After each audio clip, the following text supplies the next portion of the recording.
ক্লান্তিকর লগ্নে, ক্লান্তিকর লগ্নে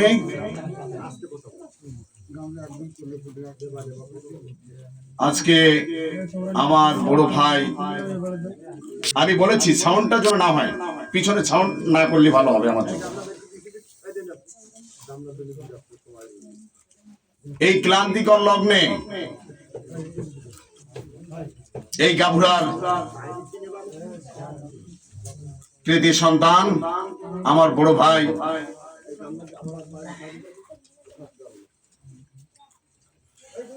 সুপরিচিত এবং বীর সৈনিক ছিলেন, বীর বিক্রম ছিলেন।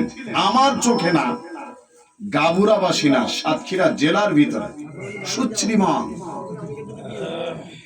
বীর সৈনিক ছিলেন জননেতা জনাব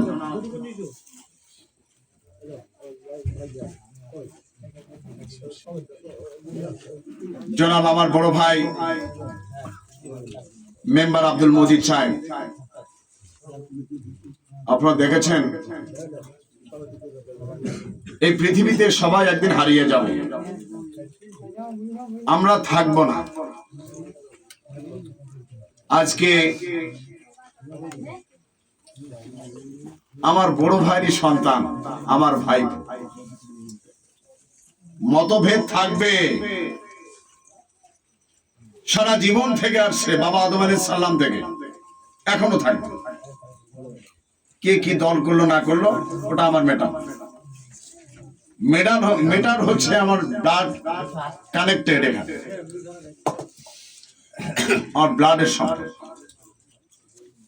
আজকে আপনাদের আমি বড় লজ্জিত, আমার চেয়ারগুলো, আমার এই পাশের 3টে চেয়ার এখন হাজির হয়নি, আগামী শুক্রবারে হাজির হবে ইনশাল্লাহ, নিয়ে আসতে পারবো, মানে উঠাই দেওয়া হবে বুধবারে, শুক্রবারে চলে আসবে। আমি বড় লজ্জা পাচ্ছি। এখন আপনাদের অত্যাধিক সুন্দর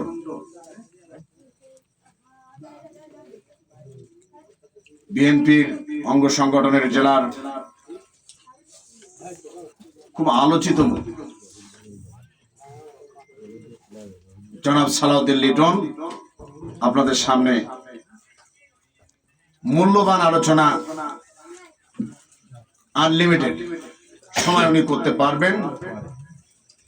যেহেতু বাবার কাছে যদি কোনো সন্তান যদি আসে, তাকে আলিঙ্গন করার দরকার। সবাই একটু কথা বলবেন না, আলিঙ্গন করতে হয় না? সবাই বলি নারায়ে তাকবীর, নারায়ে তাকবীর, আলহামদুলিল্লাহ। আল্লাহ যখন আমরা নারায়ে তাকবীরের ধ্বনি দেব তখন